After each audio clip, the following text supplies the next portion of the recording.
பசங்களோட favourite cheese பொட்டேட்டோலாம் வச்சு ஒரு சூப்பரான ஸ்நாக்ஸ் குயிக்காக பண்ணிடலாம். எப்படி பண்ணுறதுன்னு பார்க்கலாமா?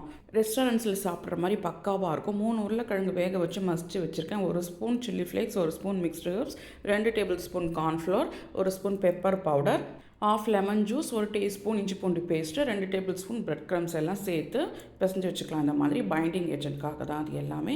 மொசரல்லா சீஸ் இந்த மாதிரி குட்டி குட்டியாக வந்து க்யூப்ஸை கட் பண்ணி வச்சுக்கோங்க. 2 டேபிள் ஸ்பூன் கார்ன்ஃப்ளோர், கொஞ்சமாக தண்ணி சேர்த்து இந்த மாதிரி எங்கள் ஸ்லரி ரெடி பண்ணி வச்சுக்கலாம். ஒரு 4-5 பிரெட் பீஸை வந்து பொடி பண்ணிவிட்டு மிக்சியில் கடாயில் போட்டு வறுத்திங்கன்னா உங்களுக்கு பிரெட் க்ரம்ஸ் ரெடி. இந்த மாதிரி வந்து பொட்டேட்டோ லைட்டாக தட்டி எடுத்துகிட்டு அதுக்குள்ளே ஒரு க்யூப் சீஸ் வச்சு அழுத்தமாக நல்லா ரோல் பண்ணிவிட்டு நம்ம ரெடி பண்ணி வச்சுருக்க அந்த ஸ்லரியில் போட்டு டிப் பண்ணிவிட்டு பிரெட் க்ரம்ஸில் கோட் பண்ணி எடுத்துகிட்டு இது ஒரு 30 மினிட்ஸ் வந்து ஃப்ரிட்ஜில் வைக்கணும்.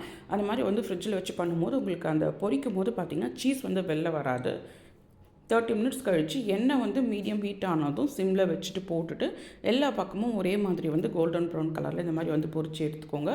பாருங்கள், ஈவனாக இருக்குது. கொஞ்சம் கூட வந்து அந்த சீஸ் வெளில வரல. அதுக்காக தான் நம்ம வந்து 30 மினிட்ஸ் வந்து ஃப்ரிட்ஜில் வைக்கிறது.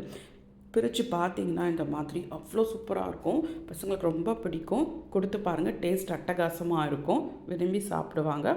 நான் சொன்ன குட்டி குட்டி டிப்ஸ்லாம் ஃபாலோ பண்ணிங்கன்னா உங்களுக்கு வந்து இதே மாதிரி பர்ஃபெக்டாக வரும். நீங்கள் இதை வந்து ரெடி பண்ணி ஃப்ரீசரில் வச்சுட்டு நெக்ஸ்ட் டே கூட அதை பொரிக்கலாம்.